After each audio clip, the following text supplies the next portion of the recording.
those that were really getting on top of the challenges and really finding paths to success and see success in the future, getting more successful on Amazon, they're the ones who were committed. I could just feel it. I could hear it that they were committed. They had the backing of the organization.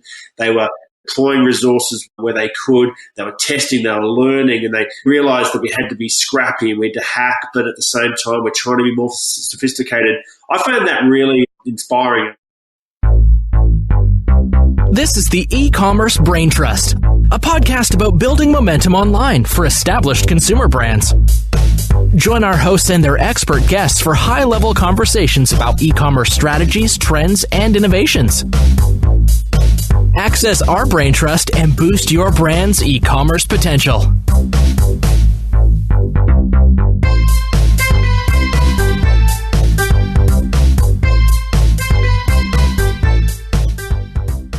Hello and welcome back to the E-commerce Brain Trust podcast. I'm your host, Kiri Masters, and I'm really thrilled to bring on Mark Power, who is the co-author of my new book coming out on September 24th. Welcome to the show, Mark. Thanks, Kiri. I'm very happy to be participating today.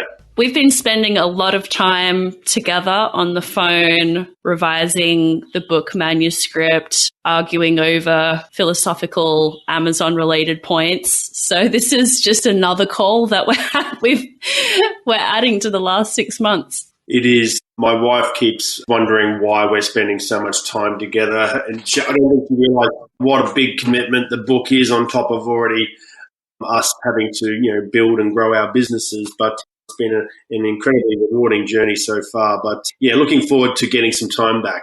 Oh, yeah. I think putting the actual content together, which we're going to talk a bit about on today's episode, why we wrote this book, why we chose the approach that we did, which was seeking out a lot of voice of the industry and interviews from actual CMOs and practitioners. But putting the content together is one thing, and then there's actually sort of birthing the baby and pushing it out into the world and making sure that people know about it. So it's like two enormous projects smashed together, and the deadline with that ever looming deadline as well. But I'm really thrilled with how it's come along so far. Yes. I'm very excited. Yeah. So for people who don't know you, why don't you give a little bit of background on yourself and how you came into the Amazon space? Yeah, so I'm a 20-plus year digital marketing and media, I guess you could call me a veteran. And I've got a broad set of experience. I used to have my own email marketing business. I had a digital agency. I've been sort of across the digital spectrum, but I ended up in more recent years, about 5 years ago, at Interpublic Group, where I was leading a mobile and innovation agency there, which then gave me a springboard into this world of digital commerce. And when I was at IPG, I found that, like a lot of other holding companies and those that are servicing large brands, they're very, very committed to the Google and Facebook partnerships and other partnerships. But I found that some of the larger agencies they were quite behind when it came to the opportunity around Amazon. And they may have been doing some basic advertising and performance marketing, but they weren't really looking at the full opportunity across all of Amazon's assets and properties and all the data that it's collated and we can activate on these days. And so a while back, I launched my own agency called Podean. We're the marketplace marketing experts, but we are really here to help brands navigate all the opportunities that's presented by Amazon and these emerging marketplaces. It's been a really, really interesting journey so far. And I think one of the reasons that I'm so excited to be collaborating with you, Kiri, is there is so much to Amazon. I don't think it's easy for one person just to be able to be an expert in all of it. And I guess that's why you and I joined forces. When you came to me with the idea, you said, Mark, I've got this great experience and background on the marketplace, the retail and e-commerce side.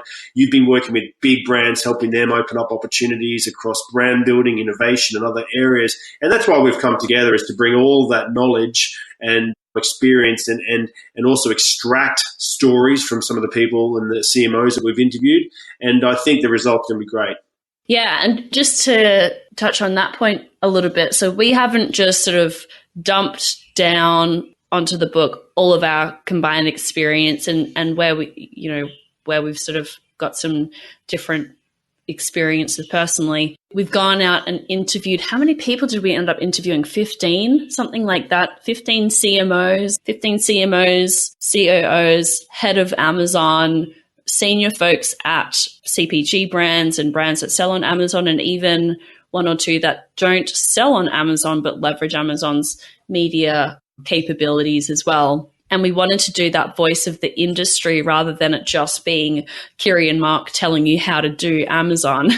We wanted to bring that voice of the industry in because I think we both realized that people want to learn from their peers, not just someone sort of sitting on a pedestal, that they want to learn from their peers. They want to have more easy access to some of these conversations that were going on at happy hours and at retail conferences and sort of behind closed doors, what CMOs and retail executives were saying to each other in confidence about some of the challenges and opportunities about Amazon. That's the approach that we've taken with this book, and combining our sort of discrete knowledge together and then also the voice of the industry. And I'm quite happy with how that has all played out because I think it's a quite well-rounded view of the landscape. Yeah, but it was quite incredible to me when I started to, when we discussed the idea of, let's get together and write a book, Amazon for CMOs, I did some due diligence and said, well, let's just double check and make sure that, what resources are out there. I wasn't aware of any, but I double checked, and there really isn't that much from an insight perspective and resource perspective and a trusted resource for the senior folks who are trying to make decisions and allocate investments on behalf of brands and companies. There is so much content out there, and when it comes to Amazon, particularly around the marketplace and selling on Amazon side of things and how to be the best seller you can be. And that's not really what we're amplifying in this book. It's really a whole new set of challenges and how to approach Amazon from a strategic standpoint and helping senior folks and those with those responsibilities for allocation of investment, helping them navigate it. And there are so many different types of companies at different stages with different objectives. So we haven't tried to fix everything, but it's really, I think, a framework which we hope people will start to, use as a reference point to follow, that hopefully will help them be more successful in the future. Yeah, that's a really great point. And what we are planning to do is also launch this as an audiobook as well. So if you are time poor or that's your preferred way of consuming media, which if you're listening to this podcast, it probably is, but just know that, we are going to put that audiobook version together as well. All right, well, let's dive into a couple of the key themes from the book. And one thing that really struck out to me was in thinking about some examples of brands and how involved they are with Amazon, how much they invested, how much they made Amazon part of their market strategy. There's a massive difference between some brands that are sort of digital native, really hooked into Amazon, squeezed every last drop out of the channel that they could, right through to more traditional brands who have, in some cases, really been asleep at the wheel and ignored Amazon for a long time, or sort of thought that they were having a bad dream and it would all go away if they had just ignored it for long enough. In the book, we have this sort of continuum of brands and how engaged they are with Amazon. And I found that difference really striking, of the different ways that brands choose to engage with Amazon. And I think that there were a couple of really good examples from the book of brands who have chosen not to engage with Amazon, but they have a strategy and they have a legitimate differentiator and a legitimate moat around their business that Amazon can't really compete with. And that's the only instance where I think that you can ignore Amazon if you have an actual strategy. And I think a lot of brands think that people aren't shopping for their products on Amazon, or their products aren't on Amazon. And hey, guess what? They are. It's just being sold by some janky reseller on there. So I found that quite interesting. And I was curious to hear what you thought about when you learnt just how different those approaches could be, if that came as a surprise to you, or what your reaction to that was once we sort of laid out all of the different approaches. Yeah, there's lots of surprises and learnings. I mean, it was a fascinating journey to hear some of the insights from those that we interviewed. But I think just to follow up on what you just said, I think you and I both agree, and it's something we've written, is the only failing strategy is to not have a strategy or just to completely ignore Amazon.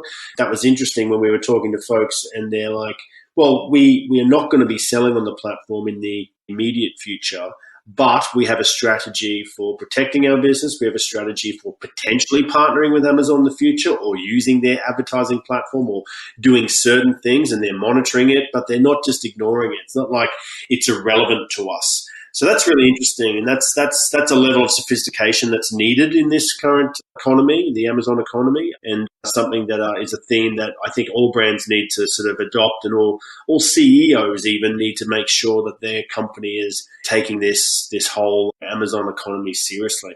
I think another theme that I noticed was there is still a lot of confusion from executives as to just where Amazon sits or what their longer term strategy is, just because of the complexity of how many parts of their business Amazon is touching. So it's not just something for the CMO or an e-commerce team to now think about. It's touching all sorts of all sorts of the business, such as product and finance and other areas. And Amazon's complexity is quite daunting. If it's just selling a product and marketing that product, that's one thing. But Amazon is so vast now, from a perspective of, it's in media, it's in content, it's in distribution and logistics, and is looking to disrupt industries. I was interested in, some of the automotive discussions we had. You can't buy a car on Amazon right now, but the automotive industry is looking for all sorts of ways to partner with Amazon because they know that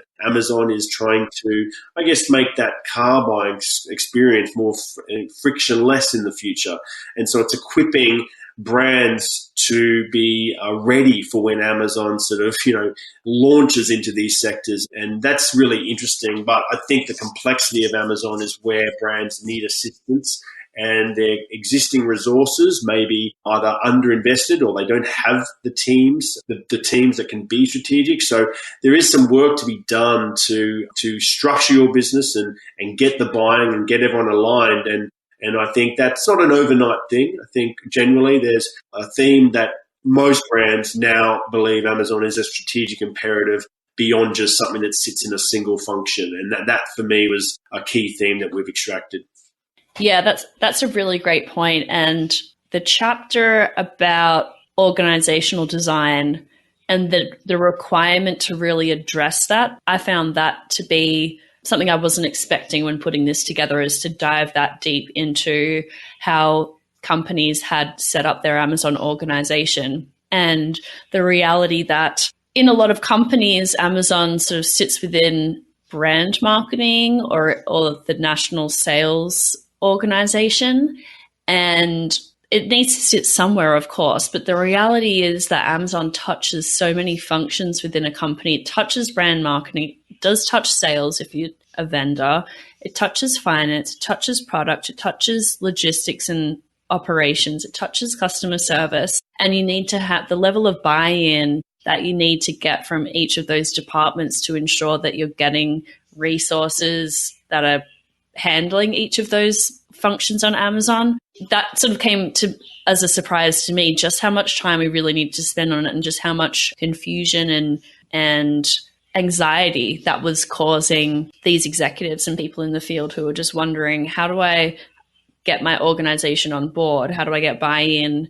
How do we make this an operation that is strategic and is being addressed in each area? Yeah.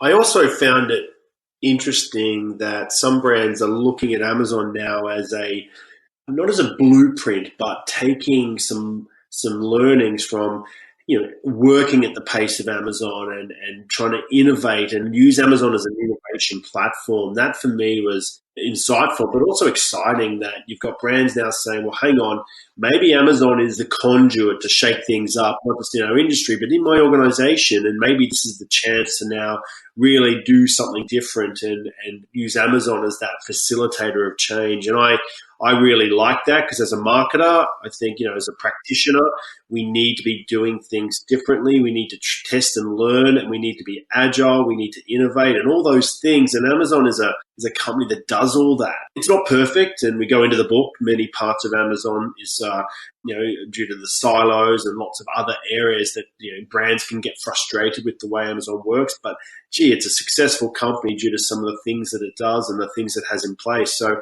I think that's an area that some of the readers will be finding interesting. Yeah, definitely. Yeah, and in terms of that roadmap as well, this is, I think, what we have been able to convey is that there's no one way of doing things. And there are one example that I like to call out is an unusual but pretty smart distribution strategy that one brand I'm familiar with has on Amazon. They control the brand experience. They are developing the content pages.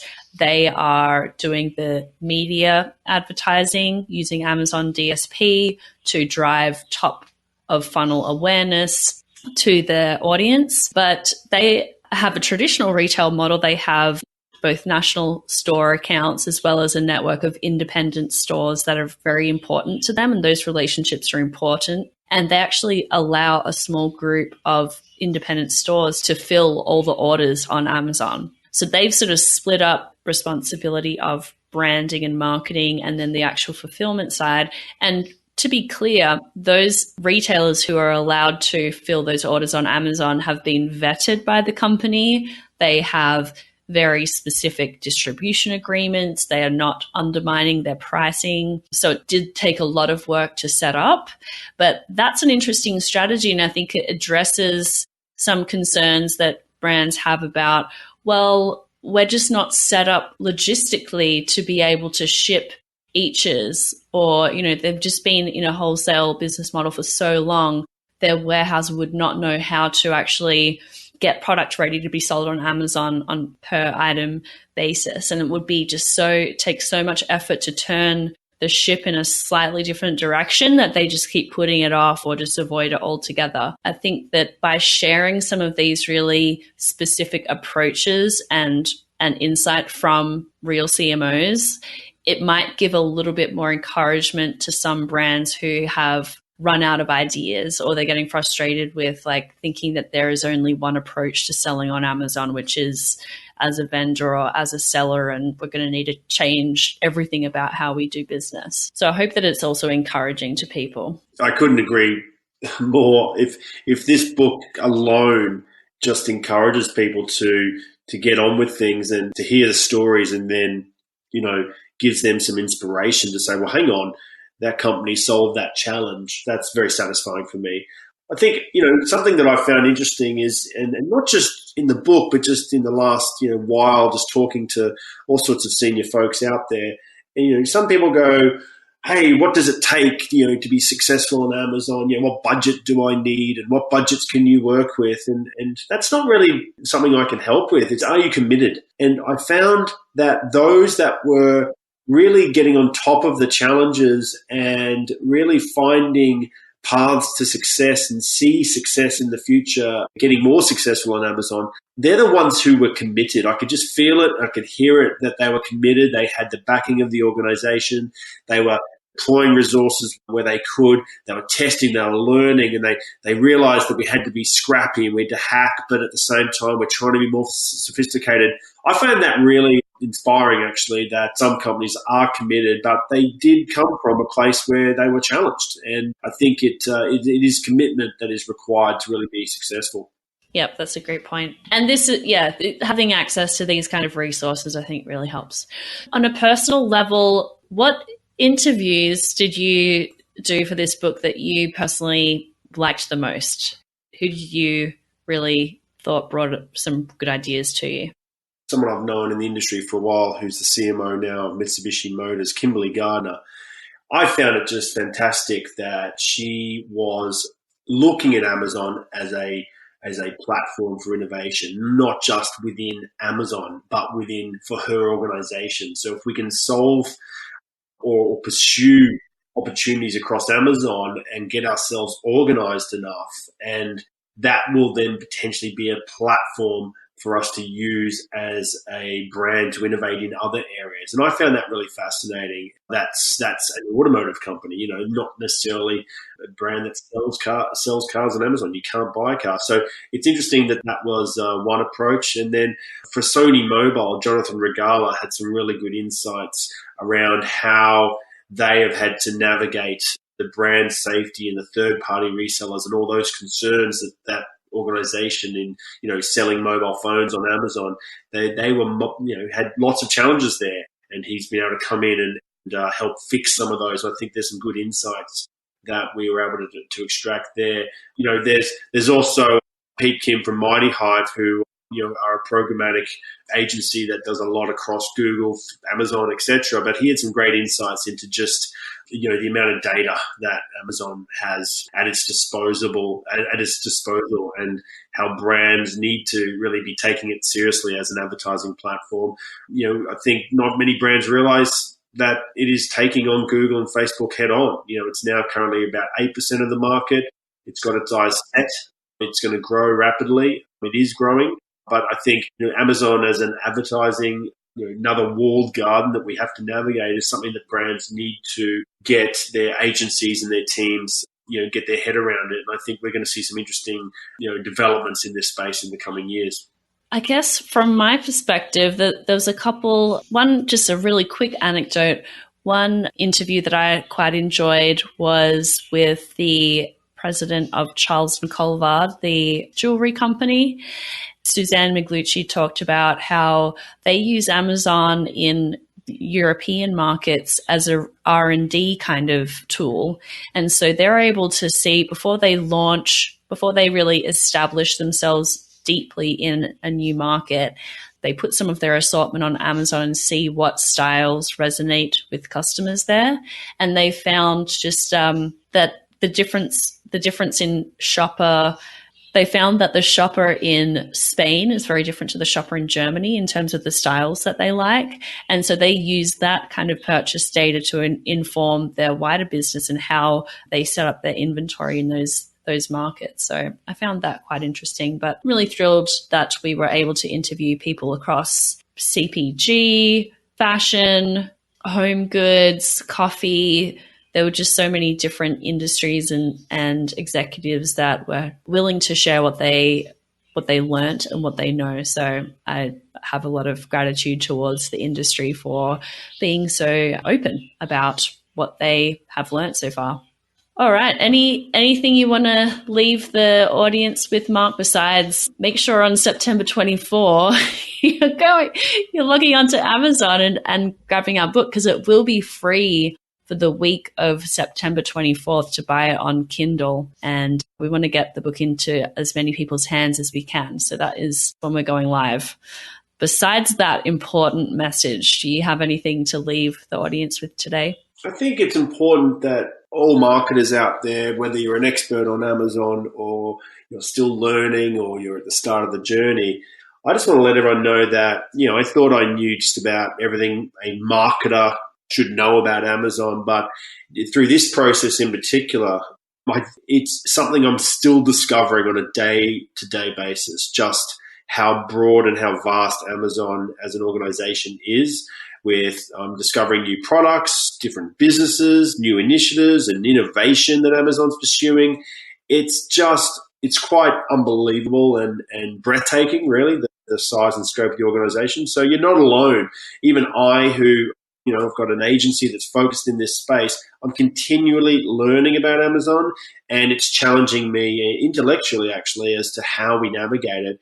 But this is keeping it interesting for me, and it actually works because I'm a naturally curious person and I love to learn every day and also educate others. But the complexity isn't something that we need to be, I guess, afraid of. It needs to be something that we embrace. And I think that hopefully our book will be able to help demystify some of the complexity, and also, help folks learn from others who have had to sort of embrace the challenges and get on with it. But hopefully it will be something that people take value from. Love it. Well, thanks again, and I'll catch you at the launch party in New York. Good stuff, Kiri. Thanks, Mark.